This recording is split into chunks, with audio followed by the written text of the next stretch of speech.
ದ್ವಿತೀಯ PUC ವಿದ್ಯಾರ್ಥಿಗಳೇ ಎಲ್ಲರಿಗೂ ಕೂಡ ಆಲ್ ದ ಬೆಸ್ಟ್ ಅಂತ ಈಗಲೇ ಹೇಳ್ತಾ ಇದ್ದೀನಿ. ಯಾಕೆಂದರೆ ಇಂಗ್ಲೀಷ್ ಅಷ್ಟು ಈಸಿ ಯಾವ ಪ್ರಶ್ನೆ ಪತ್ರಿಕೆಯೂ ನಿಮಗೆ ಬರಲ್ಲ.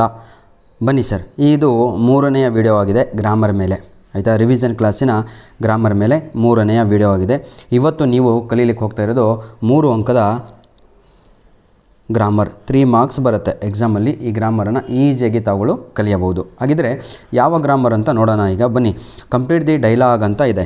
ಡೈಲಾಗ್ ರೈಟಿಂಗ್ ಅಂತ ಹೇಳಿದರೆ ದಿನನಿತ್ಯ ನಾವು ಮಾತಾಡುವಂಥದ್ದು. ಈಗ ನಾನು ನಿಮಗೆ good morning my dear children ಅಂದರೆ ಅದನ್ನು ಗ್ರೀಟಿಂಗ್ಸ್ ಅಂತ ಕರಿತೀವಿ. ಎಲ್ಲಾದರೂ ಗ್ರೀಟಿಂಗ್ಸ್ ಇದೆಯಾ? ಇಲ್ಲಿ ಎಲ್ಲೂ ಕೂಡ ಗ್ರೀಟಿಂಗ್ಸ್ ಇಲ್ಲ.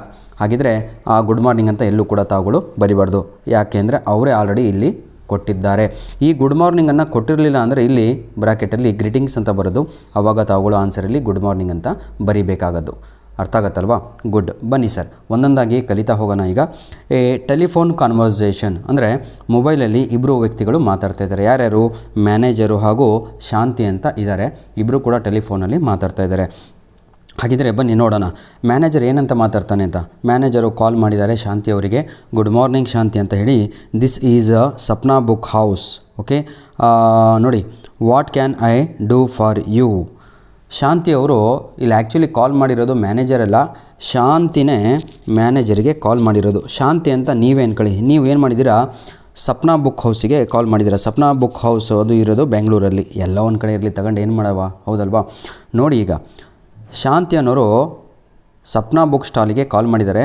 ಅಲ್ಲಿನ ಮ್ಯಾನೇಜರು ಫೋನನ್ನು ಪಿಕ್ ಮಾಡಿದ್ದಾನೆ. ಆವಾಗ ಅವನು ಒಂದು ಪ್ರಶ್ನೆಯನ್ನು ಕೇಳ್ತಾ ಇದ್ದಾನೆ. What can I do for you? ನಾನು ನಿಮಗೆ ಯಾವ ರೀತಿಯಾಗಿ ಸಹಾಯವನ್ನು ಮಾಡಬಹುದು ಅಂತ. ಆವಾಗ ಶಾಂತಿ ಅನ್ನೋರು ಗುಡ್ ಮಾರ್ನಿಂಗ್ ಸರ್ ಅಂತ ಹೇಳಿಬಿಟ್ಟು ಎನ್ಕ್ವೈರ್ಸ್ ಅಬೌಟ್ ಇಂಗ್ಲೀಷ್ ವರ್ಕ್ ಬುಕ್. ಆವಾಗ ಶಾಂತಿ ಅನ್ನೋರು ಏನು ಮಾಡ್ತಾ ಇದ್ದಾರೆ ಅಂದರೆ, ಸರ್ ನಿಮ್ಮ ಹತ್ರ ಇಂಗ್ಲೀಷ್ ವರ್ಕ್ ಬುಕ್ ಇದೆಯಾ ಅಂತ ಕೇಳಬೇಕು. ಫಸ್ಟ್ ಇಯರೋ ಸೆಕೆಂಡ್ ಇಯರೋ ಏನಾದ್ರು ಬರ್ಕೋಬೋದು ಸರ್. ಅರ್ಥ ಆಯ್ತಲ್ವಾ? ಹಾಗಿದ್ರೆ ಎಕ್ಸಾಮಲ್ಲಿ ಯಾವ ರೀತಿಯಾಗಿ ಬರೀಬೇಕು ಅಂದರೆ 27 ಅಂತ ಹಾಕಬೇಕು. ಅರ್ಥ ಆಯ್ತಾ?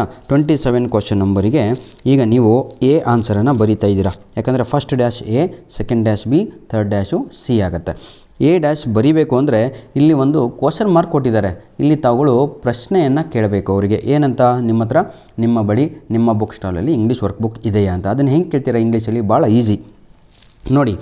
Do you have? Do you have?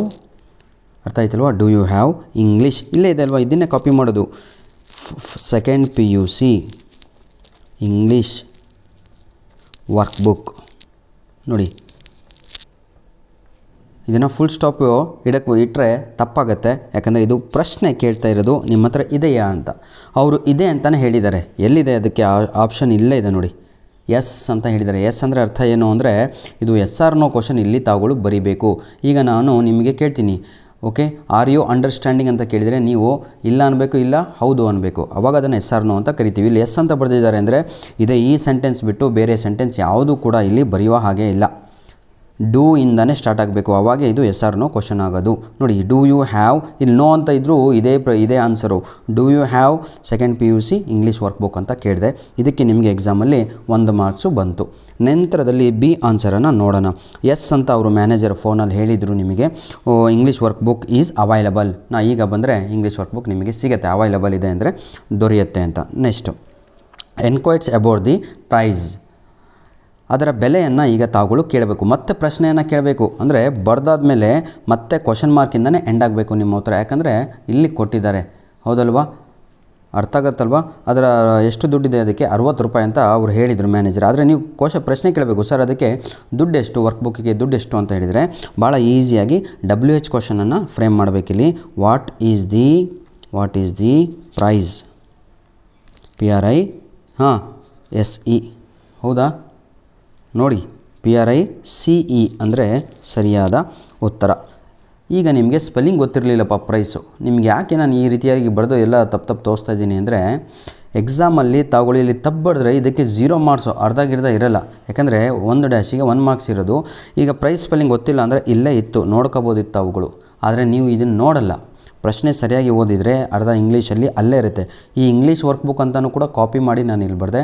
ಈ ಪ್ರೈಸ್ ಸ್ಪೆಲ್ಲಿಂಗ್ ಕೂಡ ಇಲ್ಲಿ ಕಾಪಿ ಮಾಡಿ ಬರೆದೆ. ಭಾಳ ಜನ ಈಗ PRISE, PRIZE ಎಲ್ಲದೂ ಕೂಡ ತಪ್ಪು. PRICE is the right answer. What is the price of English work book ಅಂತ ನೀಟಾಗಿ ಈ ರೀತಿಯಾಗಿ ಬರೆದು ಕ್ವಶನ್ ಮಾರ್ಕನ್ನು ಹಾಕಬೇಕು.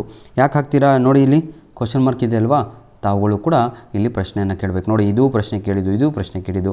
ಅವಾಗ ಅವ್ರು ಹೇಳಿದರು ಇಟ್ ಈಸ್ ₹60, 60 ರೂಪಾಯಿ ಕಣ್ರಿ ಅಂತ ಹೇಳಿದರು. ಅವಾಗ ನೀವು ಶಾಂತಿಯವ್ರು ಹೇಳ್ತಿದ್ದೀರಾ I will come and by it, ನಾನು ಬಂದು ತಗೊಂಡು ಹೋಗ್ತೀನಿ ಸರ್, ಪರ್ಚೇಸ್ ಮಾಡ್ತೀನಿ ಅಂತ ಹೇಳಿದ್ರಿ. ಹೇಳಿಬಿಟ್ಟು ಫೋನನ್ನು ಈಗ ಇಡಬೇಕು. ಎಕ್ಸ್ಪ್ರೆಸ್ಸಿಂಗ್ ಗ್ರ್ಯಾಟಿಟ್ಯೂಡ್ ಅಂತ ಇದೆ, ಕೃತಜ್ಞತೆಯನ್ನು ಸಲ್ಲಿಸಬೇಕು. ಯಾಕಂದರೆ ಇಷ್ಟೋ ತನಕ ಮಾತಾಡಿ ತಾವುಗಳು ಇನ್ಫಾರ್ಮೇಷನನ್ನು ಅವ್ರ ಹತ್ರ ಕಲೆ ಹಾಕಿದ್ರಿ, ಕೃತಜ್ಞತೆಗಳು ಅಂತ ಹೇಳಿದರೆ. ಈಗ ನನ್ನ ವಿಡಿಯೋ ನಿಮಗೆ ಚೆನ್ನಾಗಿ ಅನಿಸಿದ ತಕ್ಷಣ ತಾವುಗಳು ಎಲ್ಲರೂ ಕೂಡ ಕಮೆಂಟ್ಸಲ್ಲಿ ಏನು ಹಾಕ್ತೀರಾ ಅಂತ ಹೇಳಿದರೆ, ಏನು ಹಾಕ್ತೀರಾ ಹೇಳಿ, ಥ್ಯಾಂಕ್ ಯು ಅಂತ ಬರೀತೀರಲ್ವಾ, ಇದನ್ನು ನಾವು ಇದಕ್ಕೆ ಫುಲ್ ಸ್ಟಾಪ್ ಹಾಕಬೇಕು. ಥ್ಯಾಂಕ್ ಯು ಅಂತ ಬರೆದ್ರೂ ಮಾರ್ಕ್ಸ್ ಸಿಗುತ್ತೆ, ಅಥವಾ ಥ್ಯಾಂಕ್ ಯು ಸೋ ಮಚ್ ಅಂತ ಬರೆದ್ರೂ ಕೂಡ ಮಾರ್ಕ್ಸ್ ಸಿಗುತ್ತೆ. ಇದನ್ನು ನಾವು ಇಂಗ್ಲೀಷಲ್ಲಿ ಗ್ರ್ಯಾಟಿಟ್ಯೂಡ್ ಅಂತ ಕರಿತೀವಿ.